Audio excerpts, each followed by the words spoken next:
city of Philly, where the birds take flight. Eagle swag on the rise each and every night.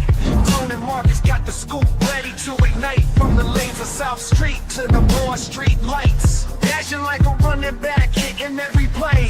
Flying guys in the zone, never led astray. Talking touchdowns, talking game day. Huddle around the mic, hear what they gotta say. I like an eagle soaring in the sky. Tone and Marcus always standing by. Bringing their heat, call it do or die. Philly squad, hear the battle cry. Fly like an eagle soars in the sky. Tone and Marcus always standing by. Bringing their heat, call it do or die. Philly squad, hear the battle cry.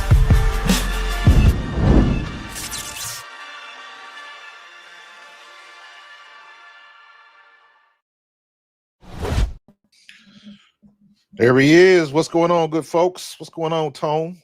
My God, my brethren, beloved, how you feeling, my man? It's good. It's a little early today, but it's beautiful day for football, though. Beautiful day for football, though, right? We early, but Yes, this is what happens when you got a 1 o'clock game for you, a 12 o'clock game for me. Yep. You know what I'm saying? I'm in that central time zone. Marcus is holding it down in that eastern time zone, and we still make it work, y'all, because we love y'all. Yes, we sir. make it work because Dedicated. we dedicated to y'all. We dedicated to everything that you guys make it for us. So make sure you guys smash that like button. Make sure you guys are subscribed to the channel. You guys are looking at the Bald Eagles podcast. Y'all know the vibes. Y'all know the energy. Y'all know where our balders be. He's Marcus Thomas. I'm Tone DeShields II. Make sure you guys go lock in on Pro Fan Talk. Pro Fan Talk is one of the fastest growing channels covering the NFL, covering the Eagles right now. Make sure you guys go lock in on Chalk It Up Sports, where no matter if we win or if we lose, we just got to charge it to the game. You guys have been phenomenal thus far. This branding thing of the Bald Eagles, it's really starting to take shape, Marcus. Yes, sir. Yes, sir. We fit the bill. You know, talking about the birds all the time. Season's ramping up. We at least act like we know what we're talking about and do our homework. And, to me, that's the most important thing, because we still got them guys out there that just, they want to talk, but they don't want to do no research. They don't want to watch no film. But it is what it is. That's the world we live in, and we just moving in it, man. But yeah, continue to tune in to us, become part of our family, become part of our squad as we continue to grind and grow. The thing is, I can't do this content with you and not be held accountable. You get what I'm saying? I can't just show up and mail it in, man. You played this game. You know this game.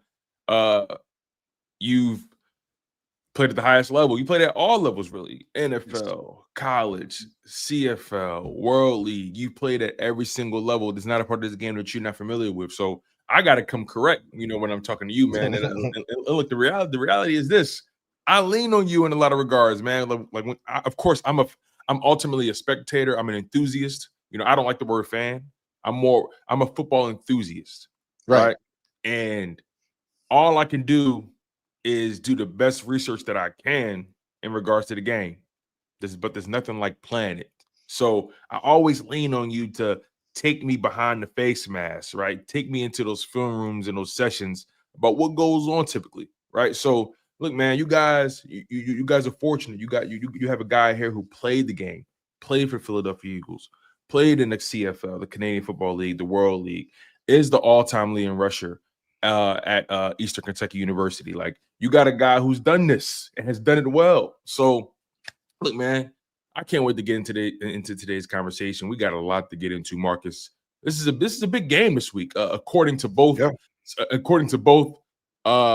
organizations' social media pages. They're making this game very big, very big. Yeah, they want a little payback.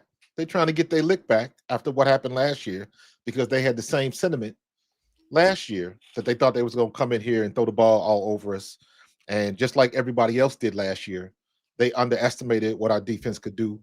They underestimated how good Jalen Carter actually was, and how good our secondary was. So our overall defense was not going to be denied, and they found that lesson out the hard way. Now, don't get it twisted. They put up a good fight. Jared Verse stood on business, and I had to give props to him and respect, because he talked the talk and he walked the walk. and he's going to be a problem. So today I'm looking specifically at Mailata, and I'm looking at Lane Johnson because he's on flip-flop sides. Usually, based on the film that I watch, a lot of times he lines up on the weak side. But you got what's the other guy's name? Is it Byron? Byron Young, yes. Yeah, Byron Young on the flip side of that. So you got two guys that we have to worry about on the edges, and based off of last week, how the offensive line played, they got to come correct this week. They got to come correct. We got I don't want to say we got lucky, but we can't make those mistakes this week like we did last week. Yeah. LA is a better team than Kansas City is right now. Yeah, I would definitely agree. I would say the difficulty level of each matchup from week 1 up until now has gotten progressively harder. Yes. And for different reasons, right? You know, obviously the Cowboys have a better receiver core than the Chiefs, but the Chiefs have a better quarterback, and I think the Chiefs have an overall better defense, right? And then when you go from the Chiefs game to the Rams game, okay, Rams got a much better receiving core right now. The quarterback really good in their own right. You know what I mean? I wouldn't necessarily compare Stafford to Mahomes. I feel like they play the position differently, but they're great in their own right. I think that's a good way to put it. And I think I wish people would put a period there. They do play the game different. Then take it another step. And for me, the be-all, end-all question is who is playing the best football right now? It don't matter what they did last year. That's a good point. Don't matter what we think they made. Who's playing the best right now? And right now, Matt Stafford and Justin Herbert are the cream of the crop right now. He's playing well. Yeah. So it's like, you know, even to the point where, you know, all of the naysayers about Jalen Hurts, they, you know, already know they got the torches and the they got the torches and the pitchforks ready. But the proof is in the pudding. So you can't defend it. The only thing we can say is, well, we 2-0. So all you really can say, and the defense is playing well. You can say that too. Exactly. So I this is a results-based business, and you know, we at sample size 3. This will be the best litmus test we've had so far. I agree. And you know, this week and next week, you know, after next week, it's like you got to open the gate. There's no more restraints. It is what it is. So all of the criticism and all of the digs and everything that's going to come, regardless of what happens, you got your true sample size now. So if we still passing at 150 yards a clip, Jalen's going to take the heat, rightfully so. If we're not getting the ball to AJ, or if we running them same plays that are predictable, Patullo's going to get the heat, rightfully so.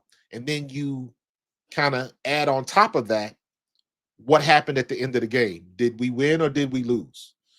That's either going to, you know, hold everything back or light that powder keg. So this is the next 2 weeks is your final sample size. And then you got what you got. And there are no more excuses because you've had a big enough sample size where everybody's got enough film on everybody else. Everybody knows how to game plan. We already know that the Rams are going to go after Adoree Jackson's location every time. If they don't, they'd be stupid. Devontae Adams and Puka Nacua, somehow, some way, they're going to shift, motion, do everything they can to attack that part of the field. And if they don't, they're stupid. Because we haven't shown that we can defend it yet. And we know McVay ain't stupid. You know what I'm saying? Ain't stupid. McVay's a very smart dude. He knows what he's doing out there. And look, absolutely. I think despite what people may think of the Eagles or Jalen Hurts or Nick Sirianni, the reality is Sean McVay has not been able to beat Nick Sirianni. Correct. Matthew Stafford has not been able to beat Jalen Hurts and that Eagles team. That's just the reality. That's not opinion. That's not me trying to, you know, look, at the end of the day, it's a new season. Anything can happen, right? But trends matter. You know, we rely on trends to tell the story, to tell of the tape, so to speak. And for some reason, the Rams haven't been able to get over that hump with the Philadelphia Eagles. They came close in the divisional round. They came close. But the reality is both of these organizations always taking upon themselves to always stay ahead of the curve and when it comes to roster building, Right. and coaching as well. So, I mean, I think this is a game where I look at the Eagles offense, right? If you want to start there, I look at the Eagles offense and I say to myself, if there's any game to let the dogs off the leash, it has to be today. Has to be today. Because you're going up against an offense that is capable and has the personnel to put up points. They can run the ball fairly well. They block fairly well. They have probably a top 5 wide receiver tandem in the league right now. Matthew Stafford is playing at a very high level. Sean McVay is who he is, right? They're going to do everything to test and challenge you offensively. So you have to be able to match that if the game comes to that, right? If the game turns into one of those games, you got to be able to match that. Now, Right. I don't think it will. I don't think the Rams are going to come in here and drop 35 on the Eagles. I don't think that whatsoever. But I do think this is a game where if you're Kevin Patullo, you have 2 games, and if there's anything from Kevin Patullo's play calling over the past 2 games, it's predictability and conservative. Those are the 2 words that define his play calling over the past 2 weeks: predictable and conservative. Yeah. And those are things, if you ask me, that you can change. You can change that if you're diligent enough. If you're really working with these guys, Jalen Hurts, AJ Brown, and Devontae, Saquon, if you're really working with these guys to get this shit right.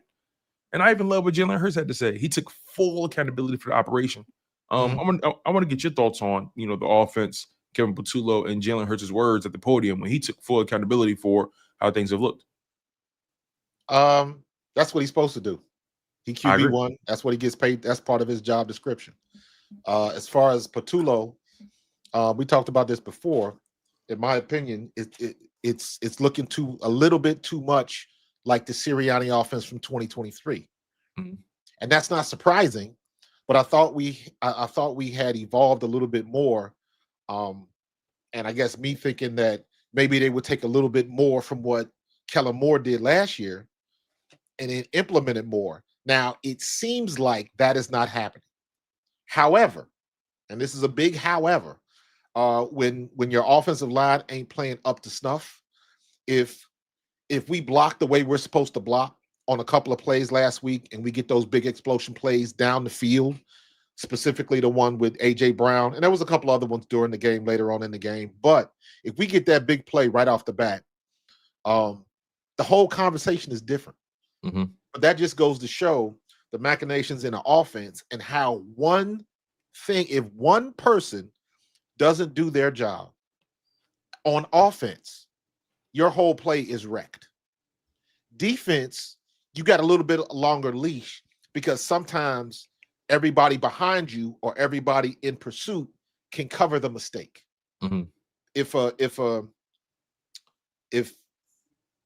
like with the Chiefs, if Chris Jones jumps inside, if Tranquil would have recognized that a little bit sooner and got to the outside and made that tackle before he got the first down, whatever happened wouldn't have happened. There wouldn't have been the blow up in the huddle and all of that type of stuff. And that's just a situation where somebody's covered from somebody else. Hugh Douglas talked about that all the time. How back in the day, Trot used to cover him because he used to jump inside and do things he wasn't supposed to do until Trot had to talk to him one day. It was like, listen, if that's what you're going to do, you got to let me know so I can cover you. So you have a little bit more leeway on defense. On offense, if somebody missed the block, our quarterback is getting his head blowed off. And you saw tight ends can't block, pressure comes, Jalen, dips and gets out of there. Then he goes to the left, so the possibility of throwing the ball back to the right is gone. And then we fumbled. So one situation, one failed assignment ruins the whole thing. That's the stuff that we got to clean up on. Now, when you go back and look at the film, if the protection is good, if you got 3 to 5 seconds in the pocket and he's not getting the ball to where it's supposed to be, now all eyes are on Jalen Hurts like, yo, This might be you gotta step up to the game because now this is on you. You gotta let her rip. Yeah. You gotta let her rip. And I think Hurts has not somehow, but I think he's over time developed this conservative mindset. You know, he understands, and this is the part about knowing how to win football games, right? That's a gift and a curse. And what I mean is he's gotten to a point where he understands the team that doesn't turn the ball over wins the game. Correct. And that's a tried and true mindset. We see it every week.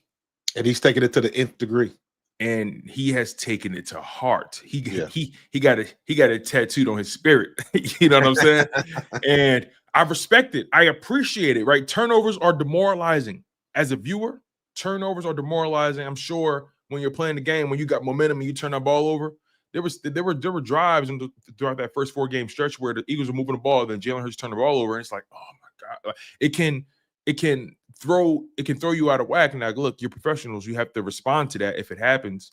Right. You know, so there has to be a give and take. Yeah, Jalen, we want you to protect the football, but hey, you got to understand, you got AJ Brown and Devontae out there. If they 1-on-1, give them a shot. Give them the ball. Get the ball. Give them a shot. Put it somewhere only they can get it.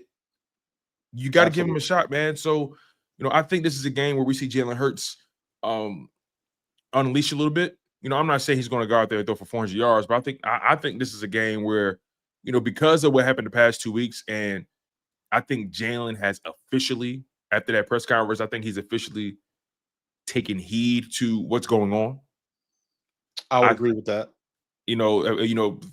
Before that press conference the other day, you know, there was a little bit more of a dancing around it from everybody. Hey, you know, we're going to figure it out, you know, okay, yeah, this, that, and third. I think he's fully aware, because the word he kept emphasizing in his press conference was expectation, operation, accountability. He understands that, all right, there's time and place to be conservative, but also I'm Jalen Hurts. Like, this is my team. I got to let this shit. I got AJ Brown and Devontae. I got Saquon out there. I got to let this thing go. And also, it goes back to just having an identity, right? Yeah. It seems like this offense is kind of having a tug of war with itself about an identity. And I think they don't have to overthink this at all. We have a large enough sample size that, being a run-first team, the Eagles can get the ball to their wide receivers. They can still get their numbers. We have a large enough sample size to prove that. So I think the Philadelphia Eagles need to lean into being that power run, play action, RPO football team. You know, that's how you're built. That's how you're constructed. That's who you are. And, you know, this is one of those games where I think Jalen Hurts takes full opportunity to play his brand of football and just take it to another level. Just open it up a little bit more, taking more chances, trusting guys like AJ Brown and Devontae to do what they do best. Yeah, I think with what we can do running the ball today specifically, I think Jalen will have a lot more opportunities with AJ and Devontae getting open. Mm-hmm. I know. Is Dallas supposed to play today? Dallas Goedert, yes, yeah. I believe he was a full practice participant. At the end of the week. Here's my concern about Dallas. I'm glad you brought that up real quick, though. Just to get a quick. I'm sorry. I'm glad he's playing, but I want to know, can he block? That's what I want to know. I'm glad you said that, because that brings me to the elevation of Cameron Latu. Yeah. That elevation told me everything, especially after that Chiefs game and what happened on that opening play. The elevation of Cameron Latu just told me, that move told me everything about how they felt about the blocking at tight end position. Because Cameron Latu, he's not a dynamic pass catcher or route runner. But he could block, though. That's all you need. He gonna throw the pads around. You got one job. But before we get too far, I wanna bring this up. Because I'm gonna bring this up again. Because I kept hearing this comment, what Quentin is saying, that everybody want to see it's okay to throw an interception. And I'm like, no, the hell it ain't. No, it ain't. No, and this is what frustrates me. Because this specific situation, you cannot have it both ways. You can't. Because if Jalen Hurts was throwing picks, we've seen it before, Mhm. this conversation is totally different. We might not win both of those games if we turn the ball over. So no, I'm not buying that. I know what Ruben said, and I understand the context of what he said. What he said it saying like, hey, we need to throw the ball around a little bit more, and things like this are going to happen. Yes, they are. And because of that, when I heard that, this is I want y'all to see this. Hold on. I gotta I'm get with you, by the way. It's one of those things where the sentiment is understood, but the statement is flawed. Can you see this? No, can you make that a little bigger? All right, there we go. I see. All right. So I added this up. As of the end of week 2 in the 2025 NFL season, there were 4,228 passing yards, 23 touchdowns, and 13 interceptions that are 0-2. Wow. That are 0-2. So when people get on this narrative, you got to throw the ball more. You got to throw the ball more. You can't have it both ways. Right. You either, yes, we got some people out there that can throw the ball a country mile, and they still coming up short. So the question I always ask is, turn off the national media, turn off Good Morning Football, turn off NFL Network, and you as a fan of your squad, what do you want? Do you want your quarterback with top of the charts in the passing yards and all of the stats, or do you want your team with a winning record? Sometimes you can't have both. I looked at what that game Russell Wilson played was chef's kiss.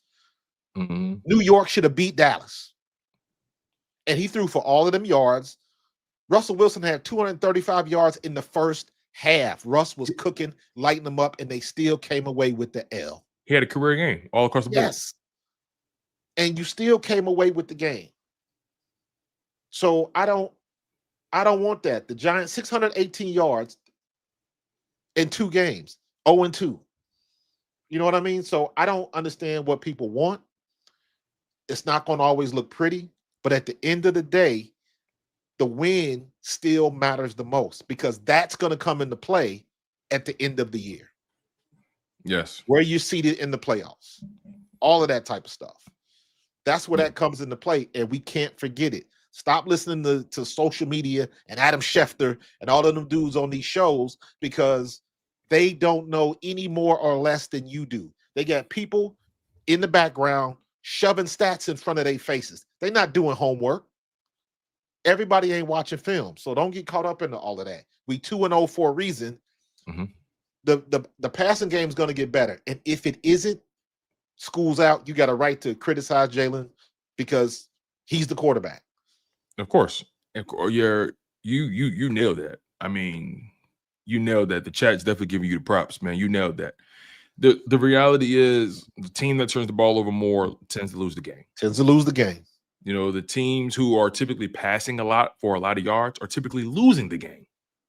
Right? Like, that's another thing people got to understand. Like, all them passing yards, I'm pretty sure most of these quarterbacks, if they can help it, wouldn't even want to have to throw that much. Like, that means you're winning the game. That's the part that gets misconstrued about the whole Jalen Hurts statistical categories and yards, and he's usually winning. Yeah. So when you're winning, you don't got to pass the ball that much. You know, and the reason in 2023 the passing numbers were where they were because they were either losing a lot, but they happened to win the game, they came back. They were just always trailing into like that final, into that final bell rung. That's why 2023 his passing numbers are probably more prolific, for lack of other terms, than in any other season. So I just think if you're the Philadelphia Eagles, right, you got to find a way to get your game breakers the ball. You got to find a way to be multidimensional. You got to find a way to be creative. You got to find a way to get everybody comfortable in this offense. Everyone seems like they're just not fully comfortable with what's going on right now. And sometimes all it takes is one game. Yeah. All it takes is one game for y'all to say, oh, okay. All right. We got it. Now, the Eagles, in particular, A.J. Brown is going to have a favorable matchup. Emmanuel Forbes, who he's been abusing for quite a couple seasons. The injury report is thus: For the Philadelphia Eagles, obviously Will Shipley is out with the oblique. Tanner McKee is questionable with the right thumb. We all know Nakobe Dean won't be able to come back until after week 4. And then we get to the Rams. Steve Avila, their offensive lineman, is doubtful with the ankle. Their defensive tackle, Braden Fisk, who's really good, he's questionable with an oblique. They got a starting Their quarterback out, right? Yes, they have a tight end in Kobe Parkinson who's questionable with a shoulder, and their starting cornerback in Akila Witherspoon, he's on injured reserve. I think he's their best corner. So, well, no, didn't somebody get hurt last week? Didn't one of their starters get hurt last week in the secondary? Akila Witherspoon. I think he broke his collarbone. I think he broke or fractured his collarbone or something like that. Gotcha. You say injured reserve, and I thought like he was already on that list. Oh no, well they put him on there. That's how they didn't waste any time. They put him on there immediately. And also their off-ball linebacker, Kier Thomas. Kier Thomas is out as well. So they got a couple issues on defense that you should be able to take advantage of. We don't know if Braden Fisk is going to play. He may play. You know what I mean? He may thug it out. You know, I think he plays. If I'm being honest. But nonetheless, not having your best corner out there, I think that's a big deal. And if you're Jalen Hurts in the Philadelphia Eagles, you got to take advantage of that. The same way how they're going to try to abuse Adoree Jackson, you got to find a way to abuse their weakness on defense as well. But also, here's another thing that we got to keep in mind as well. The 2,000-yard question. Did the Rams fix their run defense? Now, the last time the Eagles played them, let's just call it what it is. This isn't opinion. This isn't conjecture. This isn't me trolling. This is the sad reality of what happened between the Philadelphia Eagles and the Los Angeles Rams in both matchups. Right. When the Eagles played the Rams in LA, the Eagles beat the Rams 37-20. And the Rams allowed a grand total of 314 rushing yards. 314 rushing yards, 255 came by way of Saquon Barkley doing what he does. Yeah, we ran across the state on that one. And A.J. Brown had a 100-yard game. See how easy it is for a guy to still get his numbers and you can still run for all those yards? Absolutely. Now, obviously, Saquon had a couple of explosives. I think he had like 2 60-yard rushes in that game. Nonetheless, though, 314 rushing yards the first time they met. 314 rushing yards. The second time they met in the divisional round, Eagles beat them 20-22. It was a little more of a close game. Right? Eagles should have ran away with that a little bit more, but you know, the weather and so on and so forth. Nonetheless, in that game, the Rams allowed, once again, an exuberant amount of rushing yards. They allowed 285 rushing yards by the Philadelphia Eagles, and 205 of them came by way of Saquon Barkley, who also had a couple explosives in that game. The reality is, both times these two teams have met, the Rams have struggled to block the Eagles in the run game. That's a fact. They've struggled to stop that running game. It's 2 separate occasions, 2 separate venues, 2 separate weather conditions. And one would argue they were better at that point in the season defensively. Correct. Yet they still couldn't do it. And as far as I'm concerned, that defensive line is still pretty much intact. Braden Fisk is still there. Jared Verse, Byron Young. Those are still the same guys. You're weaker at off-ball linebacker after losing Kier Thomas. You're weaker at corner after losing Akila Witherspoon. You're weaker defensively, technically, from a personnel standpoint because of injuries, not because of skill. So I need to know if the Rams, I don't care what they did against those guys the week or 2 prior, because as of right now, their defense is allowing, let me see here, their rushing defense, they're allowing 4.2 yards per carry, and they are allowing 111.5 rushing yards per game. That's 17th in the league. Now, granted, we only got a 2-game sample size. Those numbers are going to fluctuate a lot over the next several weeks. We won't really get the real foundation of the rankings until maybe week 8, week 9. Right. But so far, if I'm looking at what the Rams have done the past 2 games, and again, this isn't my opinion. This is not conjecture. This is just what's happened, right? The Texans rushed for 114 yards on them, averaged over 4 yards a carry. And when I look at their next matchup against the Titans, yes, they beat them 33-19. They beat them 33-19, but when I look at the team stats and I look at what they gave up on the ground, they gave up 109 rushing yards. So back-to-back games giving up over 100 rushing yards, right? Those guys, those offensive lines aren't Saquon Barkley, aren't Lane Johnson, aren't Jordan Mailata, aren't Tyler Steen, Cam Jurgens, Landon Dickerson. Different breed, different animals we're talking about now. Those quarterbacks didn't have a guy in Jalen Hurts who can hurt you with his legs as well as consistently. That's not to say Cam Ward can't move. That's not to say That's not to say CJ Stroud can't move. But they want to sit back there in the pocket. Jalen Hurts not afraid to break it back with his legs. Right. So I think the Rams defense is going to be challenged as well. They have some questions to answer as well. I think the nature of that defense opens them up to the run game because they play that variation of the 3-3-5 or have you like 3-3-5, 4-2-5. It's they got 3 down linemen and then they got Verse and Byron on the outsides in wide 9 techniques. So they are really stretched out. But those 3 interior linemen, because Jared Verse usually plays on the weak side, right? So they're rushing. Every now and then they'll drop back or somebody will bail because they're trying to confuse. But when you're only going with 3 and you got all of those linebackers and all of those DBs, that leaves you suspect to a good run game. Because if for any reason we get to the second level, we're going to win those battles because now you got big on small. Now you got a offensive lineman against a linebacker, or better yet, against a DB. We're most likely going to win those battles. We just going to win the battle of physics on that situation like that. So that's what the flip side of that is you got guys like Verse and you got the linebackers. If they can penetrate and fill the way they want to, they can do some damage. But if our offensive line is winning in the trenches and we can get to that second level, we're going to gut them again. So how are they going to play that? Are they still going to bring that other safety up to fortify and ended up 7 and 8 men in the box? Because that's similarly what the Chiefs did in the Super Bowl.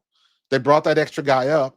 So it was 8 men in the box, but if you got a DB or a safety good enough, fast enough, they can bail out the last minute, and now you got complete coverage in the secondary. So you're gambling either way, and we'll see today if they still go with that.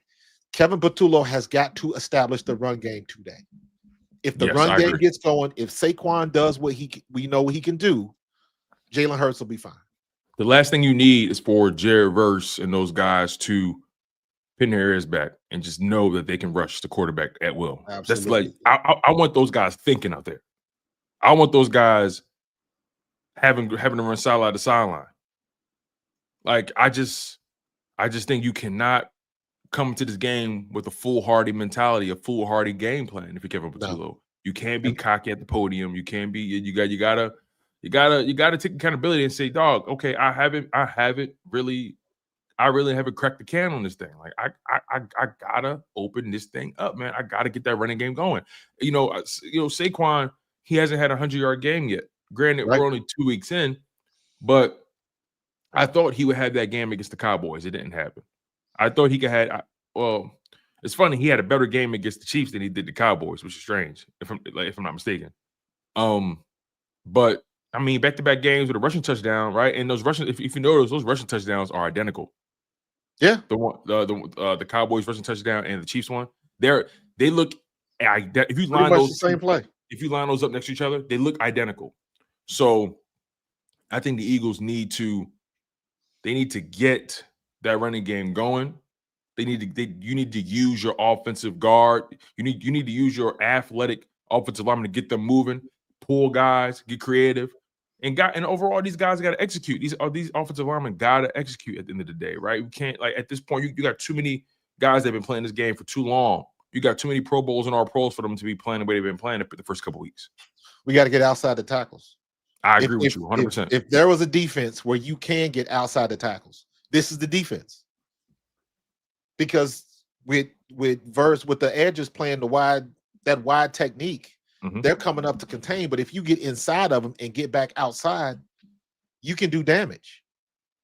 No, you're not going to break a play, a splash play every time you do that. However, if the linebackers are coming up and tackling you at 3 yards, that's a win for a running back. 3 yards is the minimum what you should get. Anything above 4 yards is gravy. If you're getting 4 yards or more as a running back, that means we can give you the ball 3 times in a row, and that's the first down. That's the gold standard for any running back. And then you got somebody like Saquon that can turn 4 into 40 with 1 step. Yeah, I also think Dylan has to be a guy to be used in this game. Like whenever I've seen Dylan come on the field, he's added a much needed change of pace. The defense didn't approach him the same way, and he's been able to run with power and just give that defense something different to prepare for in terms of just dealing with you game plan so much for Saquon Barkley, right? It's easy for you to forget about AJ Dillon. And when AJ Dillon just gets north-south and he's running you over, you got to be prepared for that. You know what I'm saying? And yeah, but we got a diamond in the rough, man. I don't know how they're gonna use him. Oh, you're talking about Bigsby, man, bro. I want to see it. I want to see him. I want to see him with the ball too. When they first traded for him, they just put him on return, and it was special teams. I get it, but I think you got to find a way to give him the ball this week. You got to, man. You got to. That running game has to get going. Thank you for the memberships, Lynn. Yeah, that running game has to. I think the Eagles got to rush for over 150 yards today. They got to. I would love to see that. They don't, in my opinion, they don't have to do that, but we do have to be dominant on the line of scrimmage. So that can manifest itself in different ways. As long as we are on the positive and as long as we are moving the ball, as long as we're driving them back and they're not driving us back on that offensive line.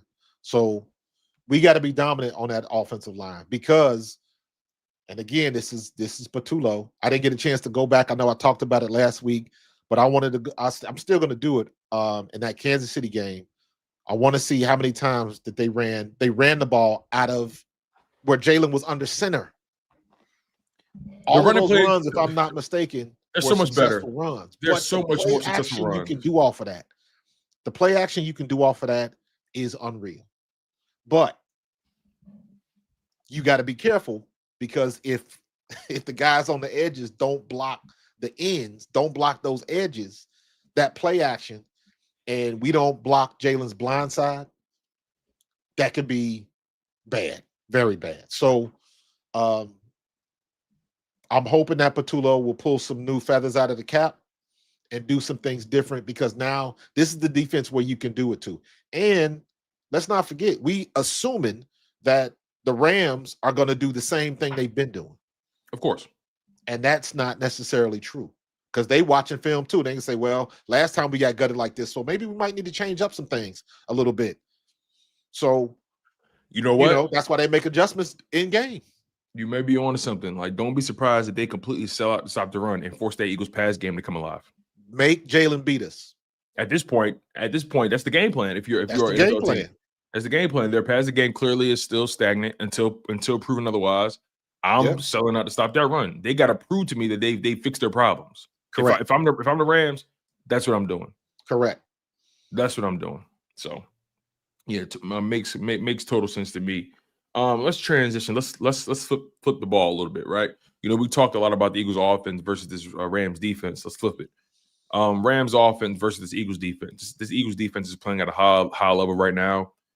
They've had to go up against two pretty high level quarterbacks in Dak Prescott and Patrick Mahomes, and they didn't make life easy for those guys whatsoever. You can nitpick however those games went as far as drops or missed opportunities for those quarterbacks, but they still got to make the play, and they didn't make them consistently. So, when you think about this Eagles defense and the fact that in back-to-back weeks they've held teams to 20 points or less, Chiefs only were able to muster 17. That last ditch touchdown, it made the game more interesting, but I don't think that I don't think they were going to win that game after we made it 20-10. And then obviously the Cowboys, they were only down by 4 points. When you think about the Eagles defense, how well they've been playing, especially in the pass game and in run defense on top of that, how do you think this translates this week? If we get pressure on Stafford's been throwing the ball well. Stafford's known to get rid of the ball quick. That's why he's so good. He can stand in the pocket. He's tall enough where he can see over the line and deliver the ball on target and on time. Clearly, his back issues haven't really affected him, but he hasn't had to run much. But this was the same. These are the same notes that we talked about last year in the playoffs. Mm-hmm. He's not a very mobile quarterback, and I think he ran for a couple of first downs in that game, if I remember correctly. He's mobile enough to get out and do what he has to do. Now, I don't know what the situation is going to look like with his back. We've been talking about his back, and they 2-0, and he's been throwing the ball all over the yard. So his back hasn't worried him. However, all things being equal, he's still not a very mobile quarterback, and he still wants to stand in the pocket and get rid of the ball. That's where Jalen Carter came in. That's why he had such a good game last year. And they haven't seen Zadarius Smith.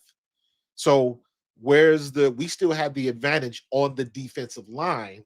Where is the Rams going to focus? Are they going to focus on stopping Jalen Carter? Because he still demands a double team. Now you got Zadarius Smith and you got Nolan Smith coming off the edges. They are problems. And then you got Zach Bond and Jahad Campbell. They haven't seen Jahad yet. They don't understand how fast he is. So that's an advantage because we basically got a DB with the size of a linebacker at linebacker. He's that good. So, in my opinion, our weak point is still Adoree Jackson. So here's where I have the cautious enthusiasm, because I said this on one of my streams during the week. I got to remember that I still have supreme faith in Vic Fangio.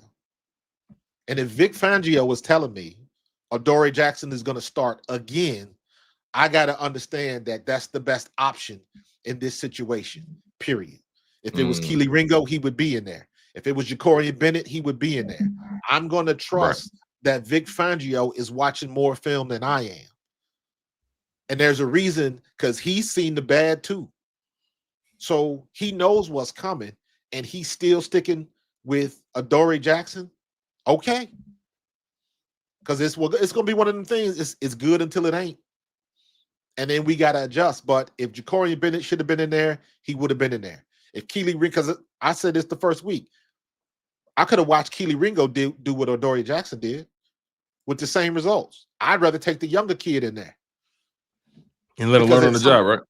Yeah. At some point in time, Keely Ringo's size and speed is going to come into play. You know what I mean? So, but I'm not calling those shots. But I have to fall back and remember, Vic Fangio knows better than we do. And if he says Adoree Jackson is the man, okay. Because he's made it very clear he won't put you on that field just because he likes you. Correct. So whoever's on that field, he either trusts them unequivocally or he does not have a better option. He doesn't have a better option.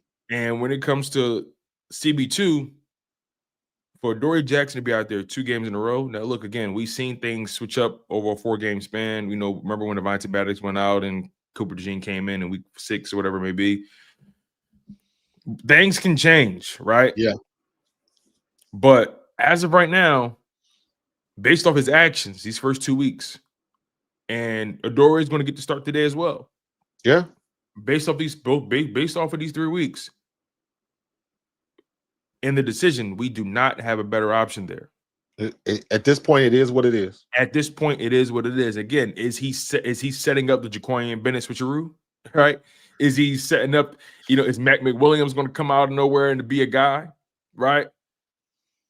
That's who I wanted to see. I want to see. I thought Mac McWilliams had a good camp, but that's camp. And he's a young guy, very young guy, and he's slight. So going up against these big guys like Puka Nacua or Devontae Adams would be very interesting to see.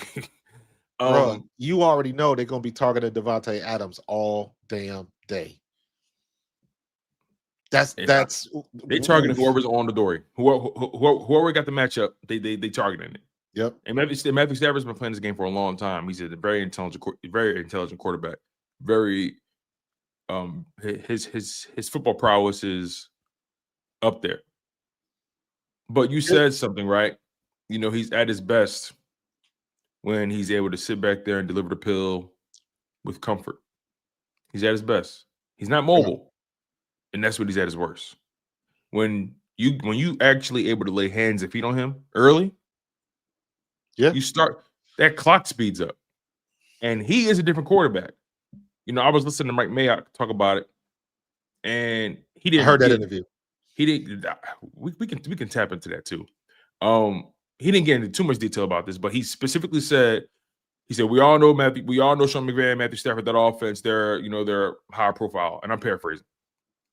But he said, but we also know Matthew Stafford, if you lay a couple licks on him early, he'll be a little bit gun shy. He'll be gun shy. You'll expose some things. And that's been the MO for Matthew Stafford's entire career. Late in his second half of his career. You know, early his career, he was super tough. He did not fear nothing. But we know what he is. We know what he is. We know what he is. We know how he can burn you. We know why he will burn you. And we just, as a defense, you know what you need to do. Last year in the playoffs, we saw it.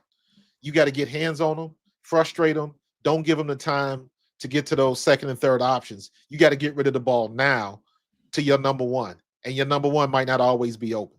So, and to me, that is where the chess match is going to come in. If Devontae Adams, who's going to be the number one? Is it Devontae Adams or Puka Nacua? I think their number one is Puka still. I agree. So be very conscious of the type of shifts and the type of motions the Rams do today. Because first thing we need to be watching in this game is, where is Adoree Jackson on the field? And are they motioning to him pre-snap? That'll tell you all you need to know. So where they lining up, if they line up trips on one side and then they bring somebody over to Adoree Jackson's side, you know where they're going. Find number 8. What they looking to first. Find number 8. It's crazy. When I watch that defense, I am locating number 8. I swear, it's crazy. Like it's I hate that it got to be him. But whenever that defense is on the field, I am so searching for number 8. Yeah. And when I find them, that's the only part of the field I'm watching. You know what I mean? I think also in this game, I think that pass rush is going to take another step forward. I think that pass rush got at them Mahomes early. Yeah. And in that matchup last week, they got after him early, and you saw the immediate impact of a guy like Zadarius Smith.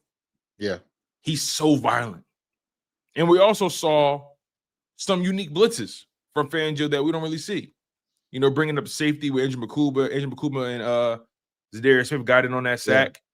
You know what I mean? Like we saw some different things. What again? And this goes back to trusting Vic Fangio. We know he's going to do what's necessary to win that game. What's necessary to win? He's going to do what's necessary to win. Thank you for your super chat, Linda. Thank you. Thank you for the appreciate before the game. Yeah, Tone hit me up last night. He was like, "Yeah, maybe we need to go at 10 because it's a 1:00 game." And I was like, "Yeah, I agree." So don't be nervous about Patullo. We'll get it done. Same thing with Vic Fangio. There's a reason why this guy got promoted. Mm-hmm. Now, how he proves that might be different from person to person, but there's a reason why he got elevated. So it was like, hey man, proof is in the pudding. So we'll be all right. We'll be all right. And are we hoping Adoree Jackson is Ronald Darby? That's hilarious. And again, Steve Avila, their left guard, starting left guard, that day he's out. Starting left guard. Thank you for the super chat, Green. That's an important loss if you ask me. Yes. Your starting left guard is out. That means Jalen Carter, Jordan Davis, Zadarius Smith he can line up inside, outside.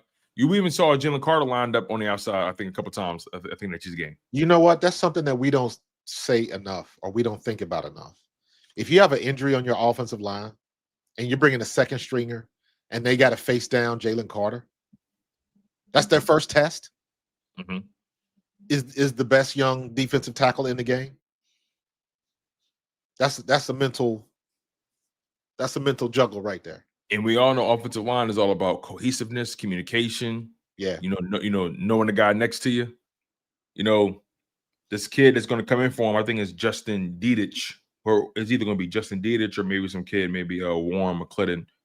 Yeah, it's probably going to be Justin Diedich or Bo Limmer. Those are their two interior guys as far as depth goes. But I think if you're Fangio, I'm going to overload. I want to test that guy. I'm going to I may send a blitz through the A gap with Jahai Campbell. I may get creative and move Zadarius Smith and Jalen Carter around. I just think overall, this pass rush, this front seven top to bottom, with as far as talent and youth, they're one of the best in the league. Yeah, they're one of the best in the league, and I just think they're going to pose so many problems. You're right; they haven't seen what Jahai Campbell could do in this defense. He's a newcomer. They haven't seen what Zadarius Smith can do with this defense, right? It's going to be really fun to see. When you think about Jahai Campbell and Zach Bond in this game, right? The Rams, they have Tyler Higbee at tight end, very talented guy. And we know they like to use Puka in the slot at times or just anywhere, really. How much more difficult can Zach Bond and Jahai Campbell make it for Matthew Stafford in terms of, in the pass coverage? They offer a unique situation where we can hide coverages better. Because usually when you hide in coverages, you bring everybody up to the line and to confuse the offensive line. Who do you have? Mm-hmm. I got this guy. I got that guy. If you can create one step of confusion, so if you step left and there's nobody there, you give that guy the gap on your opposite side for a half a second, that might be the break to put pressure on the quarterback to disrupt the play. So the defense is always trying to do that. And you'll notice when defenses bring everybody up to the line of scrimmage, rarely does everybody come. Rarely do they do a zero blitz like that where you got nobody deep. If they're doing that and it's all for nothing, that's a defensive Hail Mary that they can get to the quarterback before the quarterback gets the ball off the out of his hands. So that's where you do that. Where Zach Bond and Jahai Campbell come into play is they are fast enough that when they bail, they can get back to their zone and put a body in those zones before the receivers get open. Right. So now it looks like you got everybody on the line of scrimmage and somebody's going to be open. And then by the time the quarterback reaches his third or his fifth step, now you got bodies in the zones. Hopefully the quarterback will make a mistake. That's the purpose of that. The pre-snap look is one thing. When he drops back, they're hoping that he will go to a spot and release the ball, and it'll be somebody in there. So it's all about having people fast enough to get back in those zones and do what they need to do. Right. Yeah, I agree. I think also I'm looking at young guys like Quinyon, Cooper DeJean. They're another year into the league. And I guess I want to get your thoughts on how Quinyon and Cooper have been playing the past couple of weeks. They've been playing solid. Cooper's going to do what he's going to do. I think they've kind of hit the altitude. They're not so much trending upward anymore, and I think everybody's used to them. Mm-hmm. It's kind of like, okay, I know they're young players, but both of those guys are good, so we have to adjust accordingly. It's been, the other guys get paid too. So there are going to be some guys that everybody wants them to go out there and just no passes. Nobody's getting nothing on Cooper and Quinyon. And listen, that's not the case. The guys on offense, the receivers are way too good for that. Mm-hmm. But for the most part, they are limiting catches, they are limiting production, and they're keeping guys out of the end zone for the most part. So Quinyon, is it fair to say that he drops a lot of picks? he should already have an interception this year. I need that young fella when he gets his hands on the ball to keep his hands on the ball and come down with it. So, am I tripping? Has the Eagles defense only given up one passing touchdown? Because the Cowboys, they rushed 2 touchdowns in with Javonte Williams, and Patrick Mahomes, He ran in for a touchdown and he threw one. I think they've only given up one passing touchdown these past 2 weeks. Think you are correct. They give up 3 rushing. One was a quarterback scramble. Didn't and 2 was on the goal line. Like they weren't like the Cowboys didn't have one in the air? no, because think about the score. It was they scored touchdowns on their first 2 drives with Javonte Williams. That made it 14. Then they kicked the field goal. Then they kicked another field goal. We beat them 20-24. That's 2 touchdowns and 2 field goals. Yeah, you're right. And then the Chiefs, we beat them 20 what is that, 20-17? Yeah. So that's 2 touchdowns and 1 field goal. We know Mahomes ran one in. And we know he had that we know he had that deep ball to Taquan Thornton. Right. This defense is only giving up 1 passing touchdown over the past 2 weeks. Passing touchdown, yeah. Some pretty good quarterbacks. Yeah. You know? Keep it up. Like I said, I got supreme confidence in Vic Fangio. Hey, whatever he say, go. Because the proof is in the pudding. To your point, if we've only given up 1 touchdown in the air, are we going to be able to keep that streak with this guy? But let's also not forget. Let's go back 2 years ago when Brian Johnson shut him out in the second half in LA. Sean Desai, yeah. Sean Desai, yes. Sean Desai. So we've had good success against the Rams, against McVay, when they had their best on the field, and we still managed to shut them down. So our defensive line is better now than it was back then. And when we played them the first time last season, we shut down their run game. Granted, they got down early. Yeah, but we held their rush. We held a guy like Kyron Williams to like only 70 rushing yards. He wasn't really a factor in that game, especially after fumbling on opening drive for them. Yeah. So, you know, this Eagles defense has had its fair share of success against this Rams offense in various respects. Another thing we got to keep in mind here, you know, the Rams made it tough in the divisional round last season and so on and so forth. But let's just look at forget the yards. Let's think about the points here. The Eagles gave up 22 points in the divisional round. Any competent offense can beat that easily. Right. And then the first time they played them in the regular season, they only gave them 20 points. The Rams haven't been able to just explode offensively from a scoring perspective against the Eagles. They haven't. Right. I think people get so wrapped up in the passing yards and how it looks in the aesthetics and all that kind of stuff, and they forget. Hold on, wait. What? How many points are they putting up against this team, really? Right.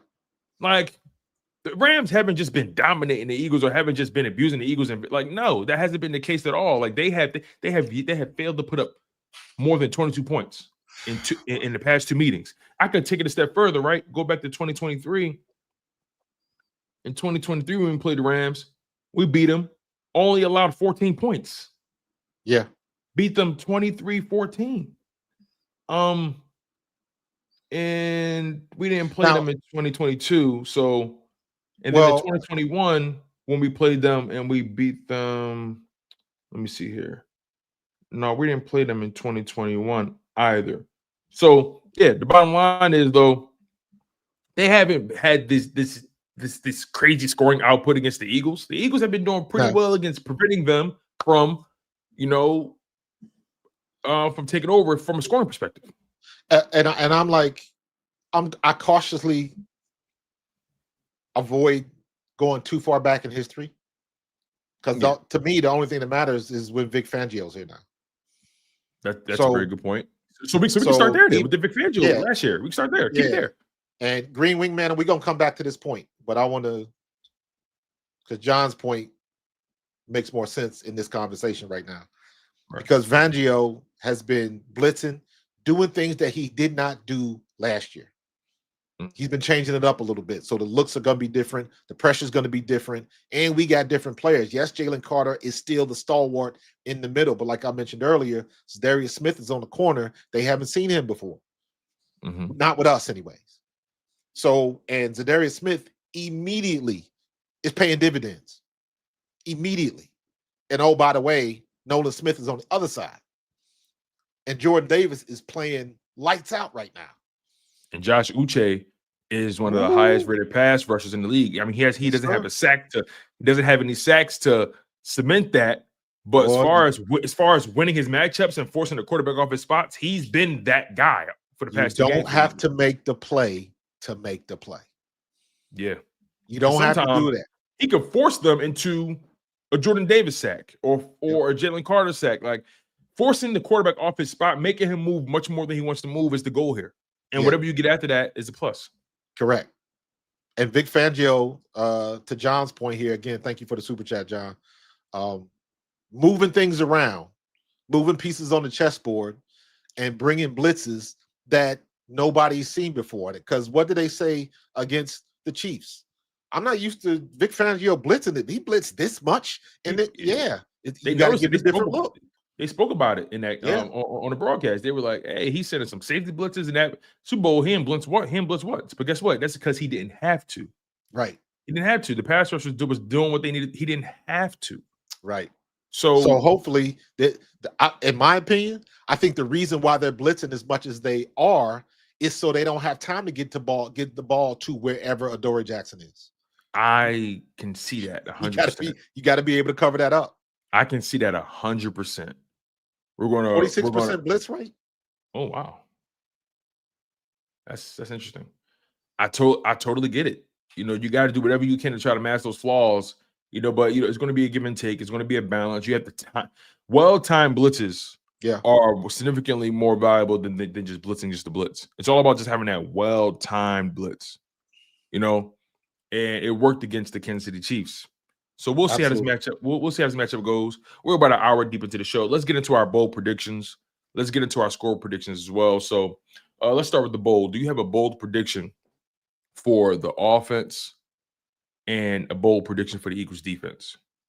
For the offense, I don't know if it's a bold prediction. I kind of wanted to go back to what my man Green Wingman was talking about Latu. I just want to see Latu involved in the offense. For as far as I want him to make that change, because to me that as a fan, to me that's obvious and it should happen. So I'm not necessarily looking for a particular performance, as they put they put a patch on this leak in the dam because we know it's a problem. I want to see them address that. It ain't got to be secretly. It's obvious. We know what Latu can do. Now we might be totally wrong. We might just say, hey, he just got a good block. And if it's exposed like that, now we know. But it can't be worse than what we saw last week with guys who played a position every week. That was unacceptable because it cost us points. So for me, I want to see the visible changes. It ain't got to be a secret. I want to see the changes that lets like, okay, they know they saw the problem and they addressed it, period. Right. Don't make it complicated. I agree with that. If I had to give you a bold prediction offensively, although I said earlier that I expect them to sell out and force the Eagles to beat them in the air, right? I just think that this Eagles. Here's the thing: the Rams played them twice last year. They ran for over God knows how many yards on you the first time, and I'm sure in that divisional round, they knew coming into that game we got to stop the run.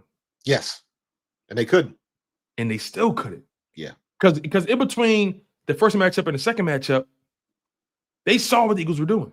Yeah. All them rushing yards, the league knew what the Eagles were doing. The league knew that rushing game was prolific. And they allowed Jalen Hurts to run for a 40-yard touchdown. They allowed Saquon Barkley to run for like a 30-yard touchdown. They allowed Saquon Barkley to rush for like a 40, 50-yard touchdown again in that game. They knew what they had to do and still couldn't do it. And their personnel defensively is relatively still the same. Still the same. One can argue they're weaker.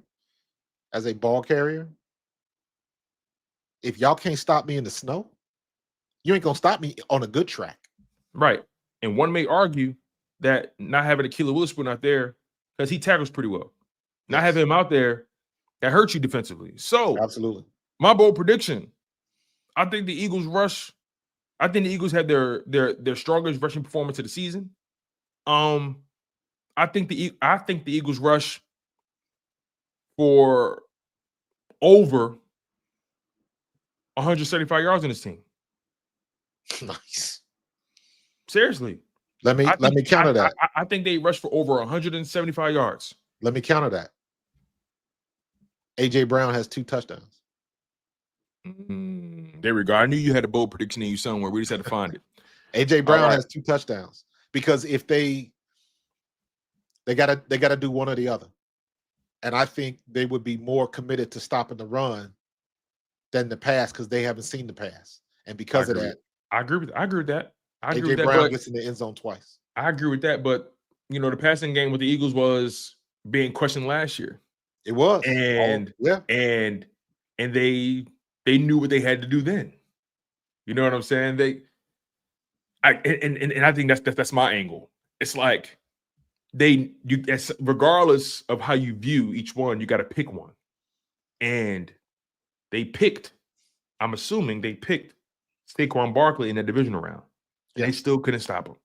Still couldn't stop him in the snow. Now, the snow hurts both sides of the ball, obviously. Correct. But you couldn't stop me on a beautiful fall night, beautiful winter night in LA. You couldn't stop me then. So I'm rolling with the Eagles rushing for over 175 rushing yards in this game. That's my bold prediction offensively. You got AJ Brown getting 2 touchdowns. That's your bold prediction. I like that offensively. Now let's get to the defensive side for the Eagles, right? What's your bold prediction defensively? Oh,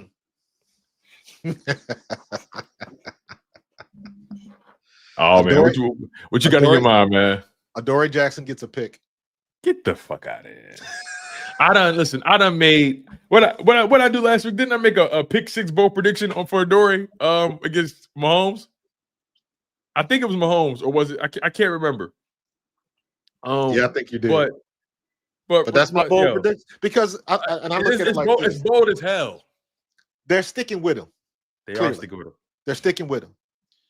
And let me say it like this: at this level, eventually he's gonna make a play. Yeah, that's very true. He's getting closer too, by the way.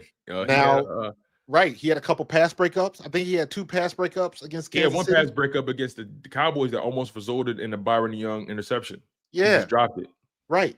So he is getting in there. So I will say this. Again, I have supreme trust in Vic Fangio, and if Vic Fangio says he's the best option, then he's the best option. Point, period, end of paragraph. Now, what I I saw the pass breakups. Now I need him to get his hands on the ball. Because I still go back to this. You do not get this opportunity. You do not find yourself in this position on this team if you cannot play. I have to believe that. I have to believe that Vic Fangio didn't all of a sudden lose his marbles. So there must be something in Adoree Jackson that he sees. And again, I'll just reiterate myself. You don't get to this point if you can't play. Now, it might not look great in your behalf, but all I need you to do is make a play. Make a play, because we all know you could have the worst game ever, but if you make the play to win the game, all of that's forgiven. All that's forgiven. You flip that. Look at what happened with, and this goes back to that's the non-player in you comment by Ryan Clark. Look at what happened with King Henry. 160 something yards against Buffalo. He fumbled and lost the game. He doesn't care about his stats. Now you flip that whole scenario. You getting burned all game. They catch it. All it takes is to get his hands on one ball, and it changes that whole narrative. Yeah, so it kind of challenges the whole notion of can you win a game? Can a game be won or lost on one play? Absolutely. And it can, but I think when you take the conversation a step further, you say to yourself, okay, we'll let up to that. We'll put them in position to even be in at that point. So right, I don't think it's 1-to-1. I think it's like an adult football conversation is understanding that one play cost them this game. Right. But they didn't just lose this game within this one play. So much happened that put them in position. Yeah, but that's what the coaches tell you. because they got to say that to keep the team together. But what you do is, and in my opinion, what you do is you break down your opportunities. You are playing for an opportunity to make a play. Okay. And when the play comes your way, you got to make it. You got to make it. CeeDee Lamb, when the play comes your way, you got to make it. Yeah. Travis Kelce, Jalen Carter. I said last week, Travis Kelce drops that ball on the goal line, and then Drew Makuba gets the pick, right? Who made that play? Jalen Carter made that play. Jalen Carter's pressure on Patrick Mahomes made him throw that ball a 0.22 seconds too soon. Mm-hmm. And Travis Kelce didn't get his eyes around and couldn't find the ball. That's why he bobbled it. That's why we got the pick. So while Makuba gets all of the credit, Jalen Carter made the play. So guess what? We ain't said much about Spitgate since then, have we? You know what I'm saying? So you play for opportunities. And then when you get the opportunity, can you take advantage of it? Go all the way back last year when we were in Brazil, right? Kobe Dean, good game. Then he gets that pick in the end zone towards the end of the game. Oh, that's Jacksonville. Yeah. So that was, you get situations like that, and can that person take advantage of that opportunities? That's what we're trying to figure out. Granson got over there. Grant Calcaterra, they couldn't make the block. Then we see what Latu did. You know what I mean? So now, to Alex's point, we got Epps coming back. What is Epps going to do? You know, is he going to have an opportunity? If Quinyon Mitchell gets his hands on the ball, catch the freaking ball. Catch the ball, bro. Catch the ball. It's grinding my gears, man. Catch the freaking ball. Catch the ball. So you are right. It is not one play here or there that can win or lose a game. But you play for the opportunity to make those plays, though. That's the point. The whole point is to play and take advantage of your opponent's mistakes, take advantage of opportunities they give you. And when you make those separate great from good. Exactly. Big-time players make big-time plays in big-time games. Simple as that. From kickers on down. Like Andrew Makuba. That was a big-time play. And if he can begin to stack those, he becomes somebody you have to pay attention to and game plan for. He's a guy that when he's near the ball, you got to be careful. Is he going to take it out your guy's hands? Is he going to be there for the tip drill? Is he going to hawk you down? Makuba made some pretty big plays in that Chiefs game. Stopped the guy on 3rd and 1. Yes. He made some good tackles. The pick, taking it 40+ yards, setting the offense for the field goal. It's just certain things that separates good from great. And Makuba's making plays where you're gonna, if he can stack this, of course, eventually you got to start saying, okay, this is a great player the Eagles have. So your bold prediction was Adoree Jackson pick 6. Is that what it was? Adoree Jackson gets a pick, and John, to answer your question, yes, I do see Vic bringing different pressure this week, changing it up. Absolutely. Yeah. My bold prediction defensively, I am going to roll with. I think the Eagles sack Matthew Stafford. I think Zadarius Smith ends this game with 2 sacks. Nice. I like that. I think Zadarius Smith ends this game with 2 sacks. I like that. Thank you for the super chat, John. Yeah, thank you, John. That's my bold prediction. I like that. That's my bold prediction. Zadarius Smith dividends and ends this game with 2 sacks. Has Zadarius Smith and Drew Makuba become the new combo? The new blitz combo? It's interesting, man. Yeah.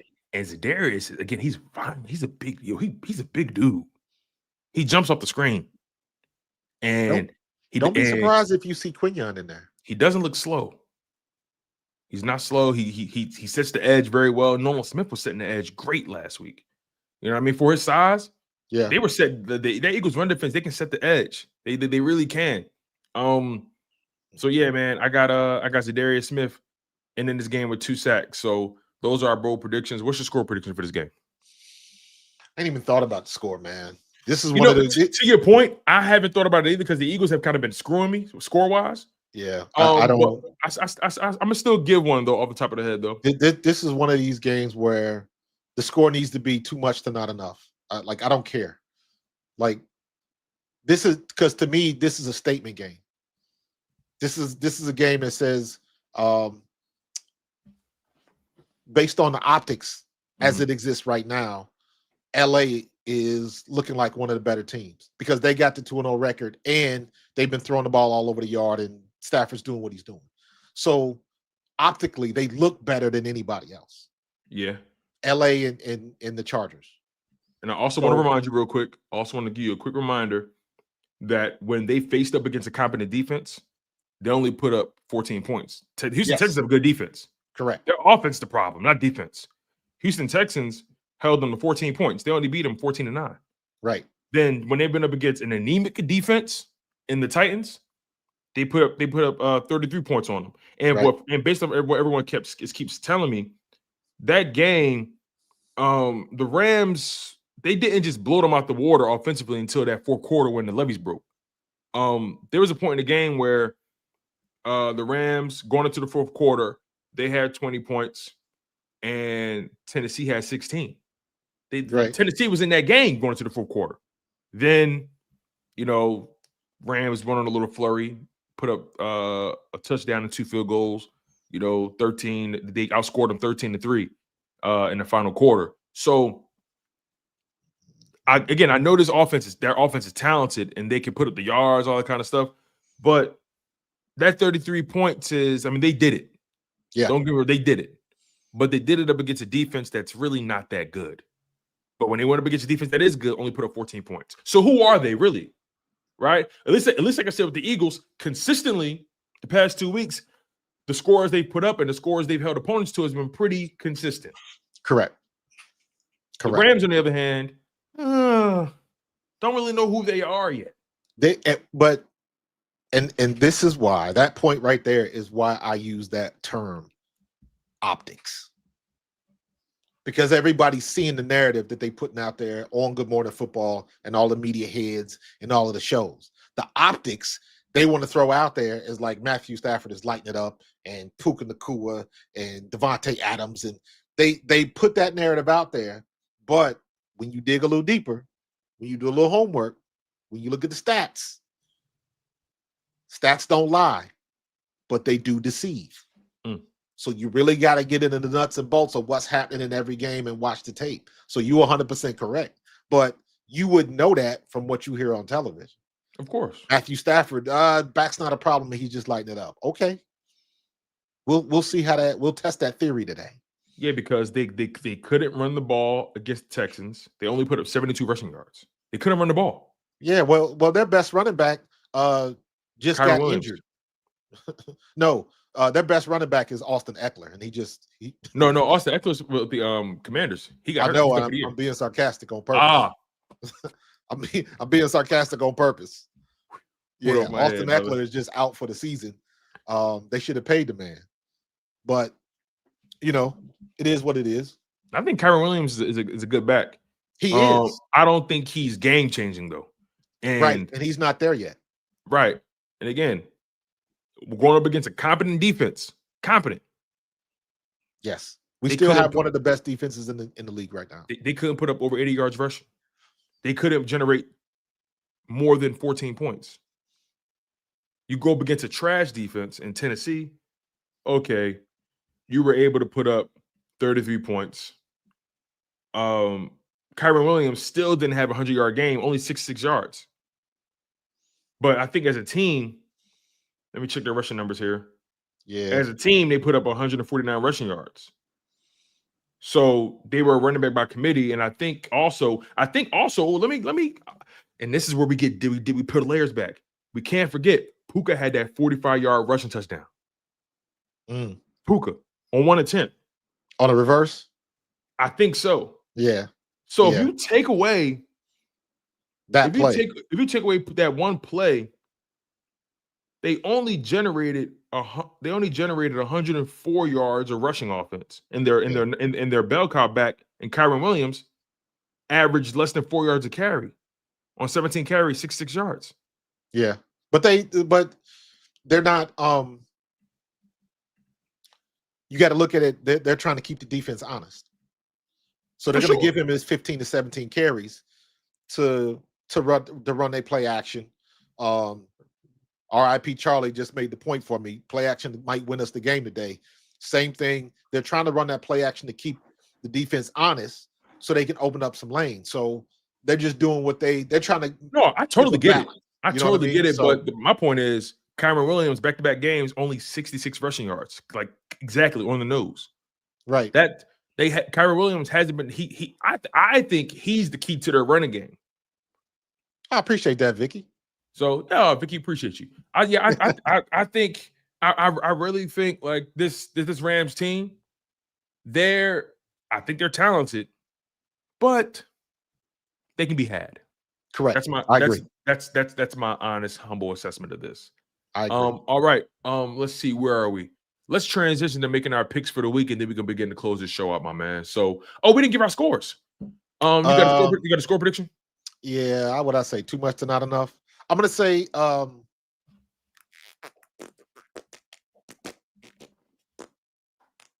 you know what? I'm gonna go 24-17 Eagles. 24-17. So you got a touchdown win.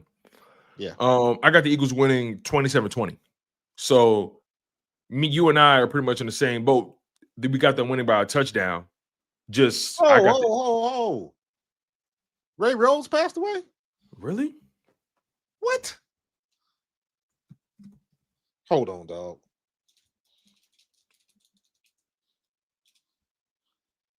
I'm tired of y'all just dropping.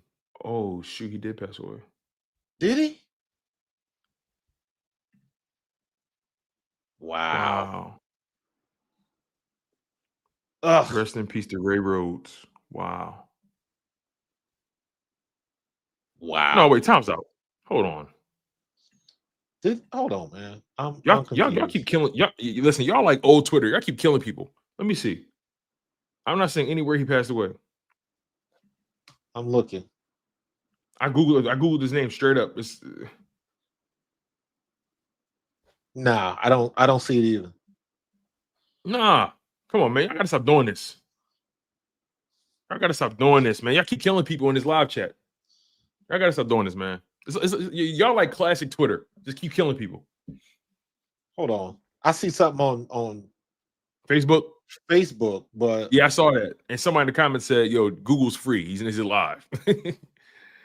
I Google Ray Rhodes Eagles. I'm not seeing no reputable article reporting his passing.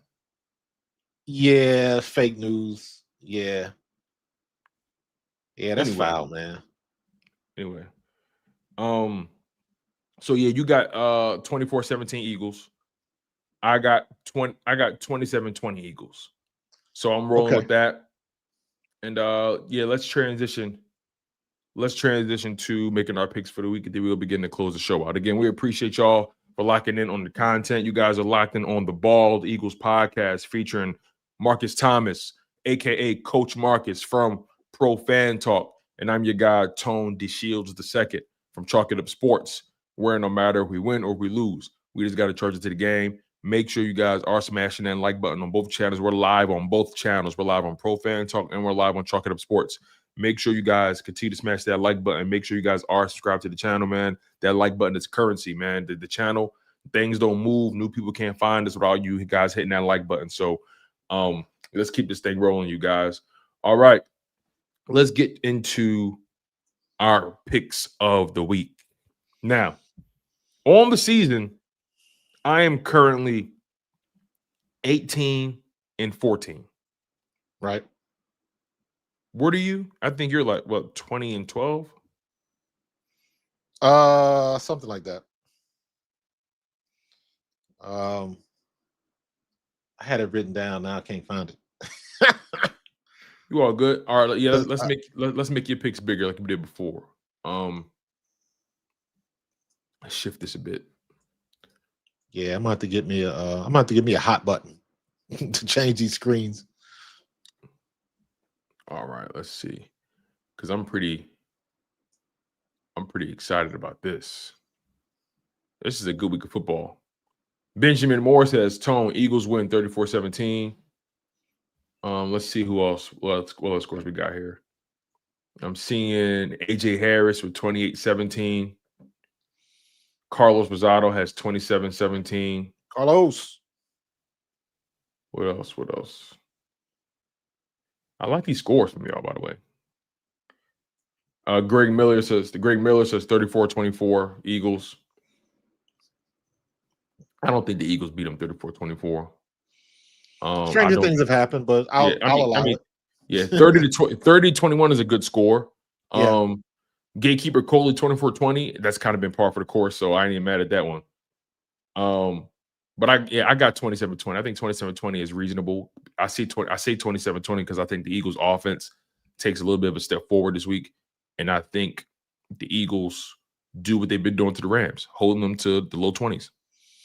We'll see. All right. You and I both had that Thursday night game called down, Pag. I think we all did. Bills beat the Dolphins. You knew what it was. Two has been getting killed for that game-stealing interception. I've seen Kurt Warner and Emmanuel Acho going back and forth on the internet trying to debate whether or not Tua made the right decision, whether was it really his fault or not, and all this kind of stuff. And the bottom line is he threw the pick, and he lost that game.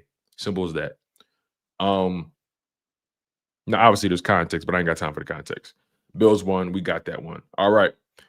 Now let's get into our respective positions here. Raiders at Commanders. Raiders at Commanders. Remind you, Jaden Daniels is not playing today. I know, and I wanted to switch this pick. But I'm gonna stick with it. You gonna stick with it? I'm gonna stick with it. Yeah. I'm going with the Raiders today. I think the Raiders get a much needed win on the road. I think Geno Smith has a bounce back game from his performance last week. I think Ashton Genty has his best game of his career thus far. I think Ashton Genty goes for well over 100 yards. I don't think the Commanders have done enough to prove they can stop the run. They can stop anybody really offensively. They've been pretty inconsistent. I know they did what they did to the Giants in week 1. Yes. But it's the Giants. No offense. Now, when it went against the Packers, they couldn't stop the pass, couldn't stop the run. They looked very beatable. Nonetheless, though, no Jaden Daniels, no Austin Eckler, no Dietrich Wise Jr., which means that element that Jaden Daniels provides you in the run game goes away. You got Mariota. Mariota has won some games for them before. I think he's won a game for them before. But we'll see, man. Mariota's another year older. He's another guy who has questioned if he even cares about football still. Yeah. I'm going with the Raiders in this game. Wait a minute. Did Mariota finish the game last week? I thought it was somebody else that played. Nah. Jaden Daniels finished the game. But he hurt his knee. He gets the his knee. Yeah. Yeah, let me go ahead and officially change that. And the thing is, you know that knee is bad because they played on Thursday. Let me officially change that pick to the Raiders. Okay. All right. So you got the Raiders. I didn't for some reason I did not realize it was Marcus Mariota that was starting the game. Yeah. Yeah. So and I'm of the belief that the Cliff Kingsbury offense is like the common cold. It annoys you at first, but eventually you figure it out. Yeah. So I'll change that one. I'll change my pick to the Raiders on that one. Okay. So we both got the Raiders. So that's on record. You and I both have the Raiders. Got it. Falcons are going to beat the Panthers. Packers beating the Panthers. They're going to dog walk them. Packers are going to dog walk the Browns. Oh, wait. I'm tripping. Falcons are going to beat the Panthers. Yes, Falcons are going to beat the Panthers easily. I take that. I think the Panthers are going to make it interesting, but the Falcons ultimately win that game. Packers beating the Browns. I got that. I'm with you on that as well. Who starts today for the Browns? Is it still Joe Flacco? Or is Dylan Gabriel going to finally get some clock? I think Flacco still starts. Yeah, he should. But I got the Packers in that game nonetheless. Steelers at Patriots. I got the Steelers in that game. Yeah, I got Steelers too. Let's see what else we got here. Rams at Eagles. We already called that game. I got the Eagles winning 27-20. You got them winning 24-17. Colts at Titans. I got the Colts winning that game as well. Yep. Jets at Buccaneers. I got the Bucks winning that game. Bucks. Baker Mayfield has been on a heater. He's getting it done. He's getting it done. I personally won't say heater, but he's getting it done. He's getting it done. Bengals at Vikings. I got the Bengals winning this game. I just think the Bengals have too much firepower, even though they don't have Joe Burrow for the next few months. Yeah, and I kind of hemmed and hawed with this. I went with the hometown, but Carson Wentz starting for the Vikings. I forgot about that. Yeah. I knew McCarthy was hurt, but I forgot they got yeah. That's interesting. And they're in Minnesota. And that was his favorite team growing up as a kid. Yeah. I'm gonna stick with my hometown though. Get it done. I think Bengals win this game though still.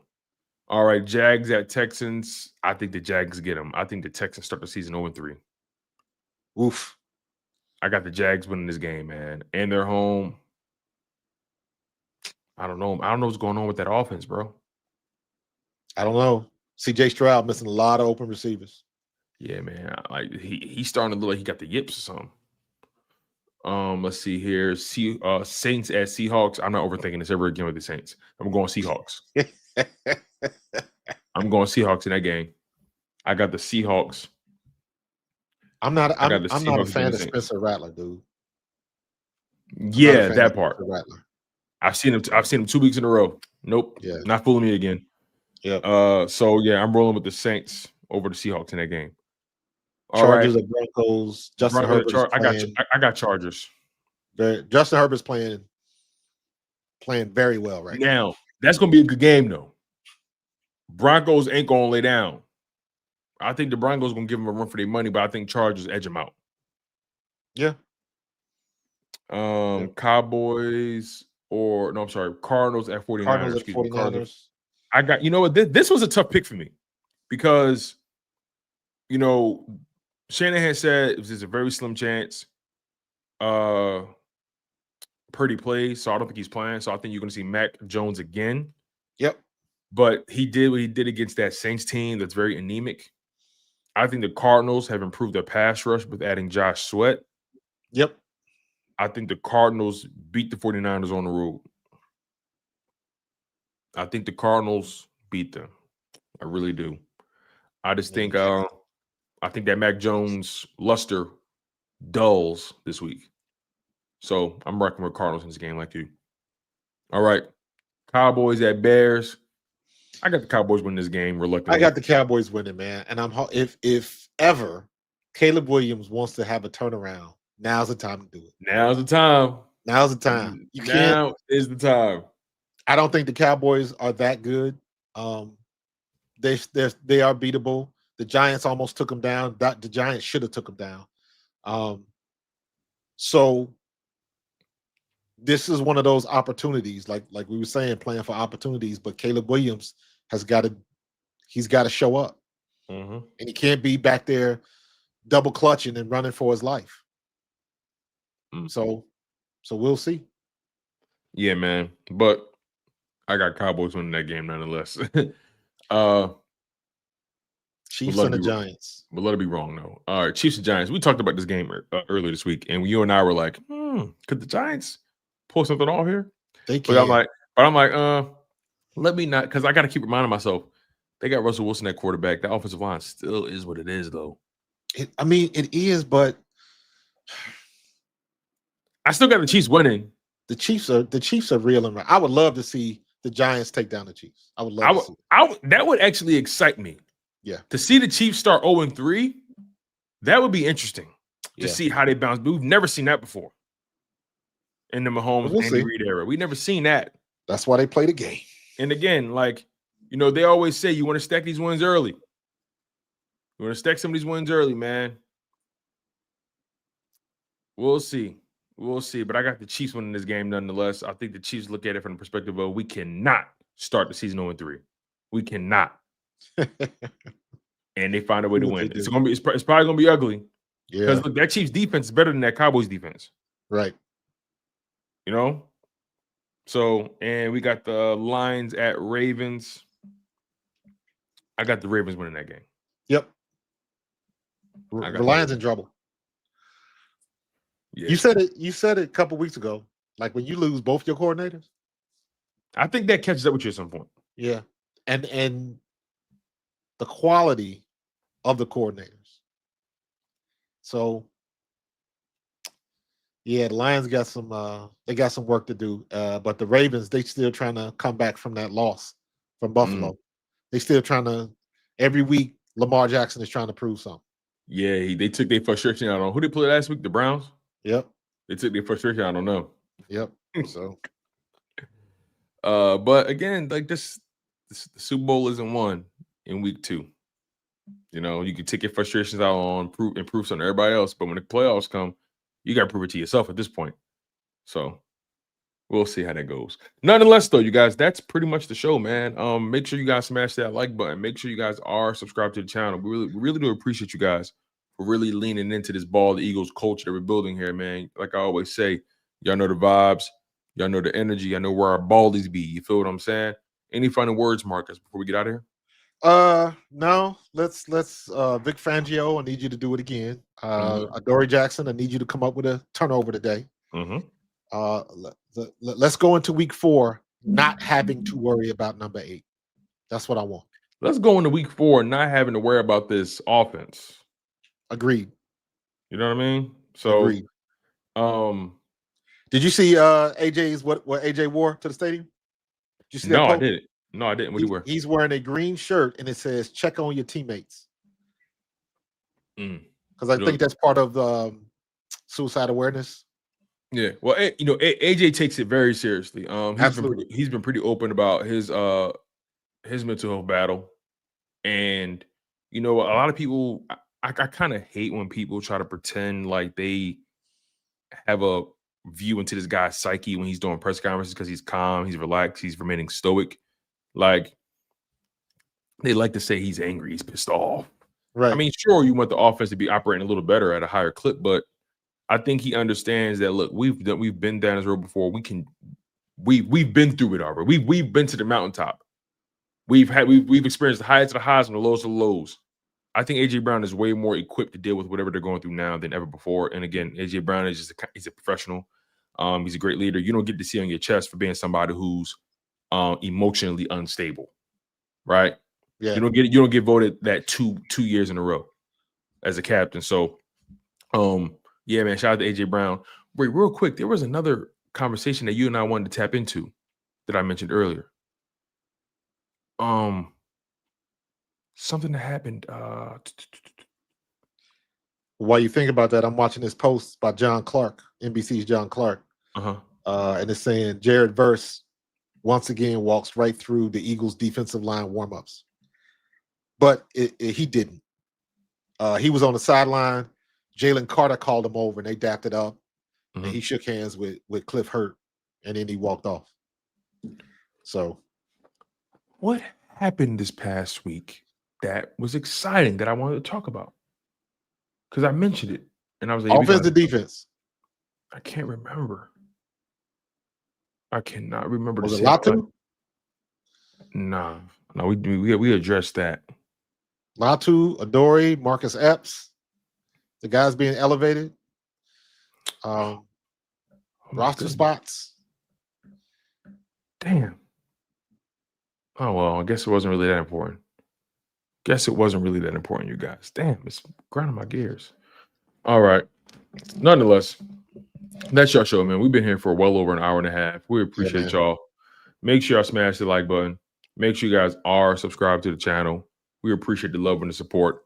You guys have been tuned in to the Bald Eagles podcast. He's Marcus Thomas of Pro Fan Talk. I'm your guy, Tone, the show's the second of Chalk It Up Sports, where no matter if we win or we lose, we just got to trust to the game. Marcus, play that song, man.